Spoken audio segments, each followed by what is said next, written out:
Hello everybody, it's the Lawn Gnome and welcome to the 12th episode of my special 2019 segment here on my channel, 007, A Bondiful Year. And I have to say that I am very excited for the next couple of episodes of this show because James Bond is now officially heading into his third decade in film, which means he is officially heading into the crazy 80s, which was a fabulous time for film. But also, this holds a nice, dear thing to me, because in 1981, which is the year that this James Bond movie we'll be talking about came out, and it's called For Your Eyes Only, this was also the year that your friendly neighborhood lawn gnome was born into this world. So this one is a very interesting thing because it starts off with an opening sequence that is without a doubt some of the funniest stuff that you have seen, especially considering the fact with the disaster that Moonraker was and the fact that we were heading into a very interesting and creative time period in the 1980s for film.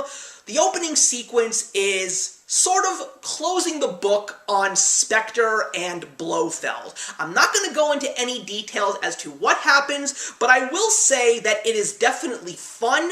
It's got a little bit of outlandishness towards it, but it definitely drives the point home, basically saying it's a new era for James Bond, we are shedding the old ways, and we are going to see what we can do with James Bond in this brand new adventure. So in this specific adventure of For Your Eyes Only, James Bond is told that he has to recover a coding encryption machine called the ATAC, which was downed and lost in a British ship.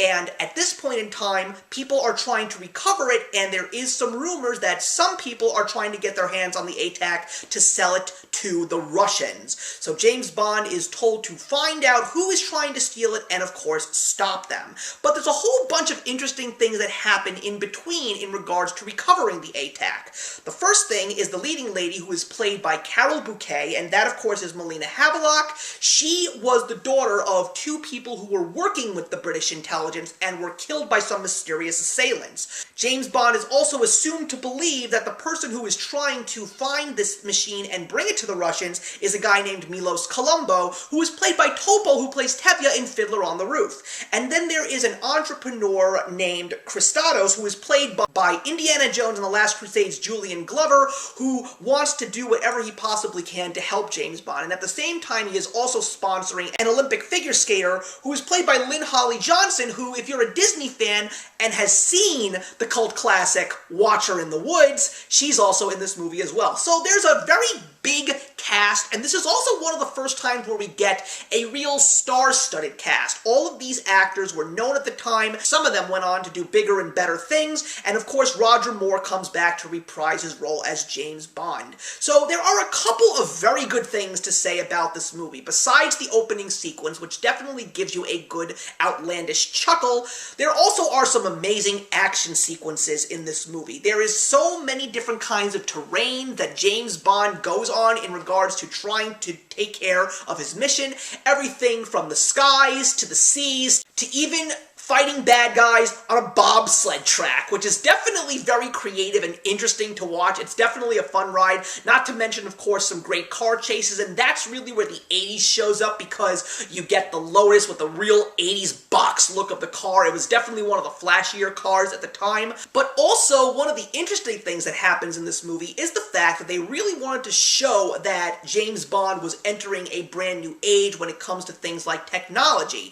And that's the scene where he and Q, who of course is played by Desmond Llewellyn, goes and tries to put together an image through computers. So we actually see computer technology being put hard to work to be used as a very primitive facial recognition software, which is really cool to actually see, especially during the time where computers, especially household computers, were very much still in their infant stages. But also, what was really surprising, which is probably the best part about this film, is the soundtrack. Not only do we get an amazing opening song from Sheena Easton, which is also my favorite James Bond song of all of them. Forget the title song for Goldfinger, or for You Only Live Twice, or even Skyfall. For Your Eyes Only by Sheena Easton is still my favorite James Bond opening song. And we also get an amazing score from Billy Conti, who also scored the Rocky movies. So this is the first time where I actually saw a familiar composer to me, and you definitely hear that in the score. It definitely drives the movie, it's a powerful score, and it also makes the movie all that much more fun while you're actually listening to the score. But to a certain degree, because I have to admit, this is where the negatives come in.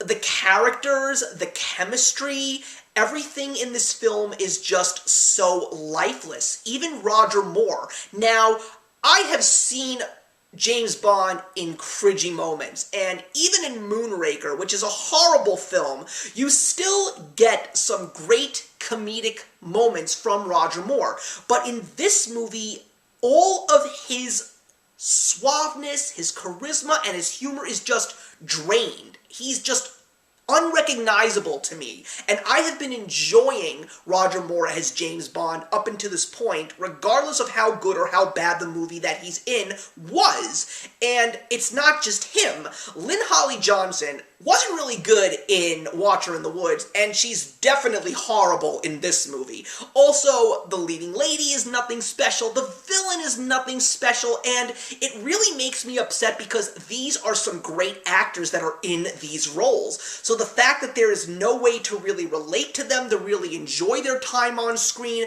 is just something that makes me very upset. And because of the fact that this is a very lifeless movie outside of the positive things, it really kind of makes the movie forgettable. It was really hard for me to really try and gather my thoughts on this movie because I was really trying hard to remember this movie. And also, it was kind of sad to have a movie without M, because Bernard Lee, who had been playing M since 1962, had passed away in 1981. You know that he's not there, and it's sad. And I also have to admit that I was very, very disappointed with how For Your Eyes Only turned out for me, because I was so excited to see James Bond go into the 80s. I was hoping to see some recovery from the disaster that Moonraker was. There's still a great deal of things that were just so unfulfilling when it comes to For Your Eyes Only, and now I'm even more curious to see what is going to happen throughout the rest of this decade. So at this point in time, I'm going to say that For Your Eyes Only is not terrible, but it's definitely forgettable, and I'm going to be giving For Your Eyes Only 2 stars out of 4. So thank you very much for watching, everybody. Please leave your comments in the box below, and let's discuss For Your Eyes Only, and I will see you in the next episode. Hey, thank you so much for stopping by my channel today. If you're new here and want to see more of what my channel has to offer, please click on the link to my last video, or hit that subscribe button to be kept up to date with all of my uploads. Content of all sorts is posted here quite often, so trust me, you do not want to fall behind. I will see you in the comments, and actions speak louder than words.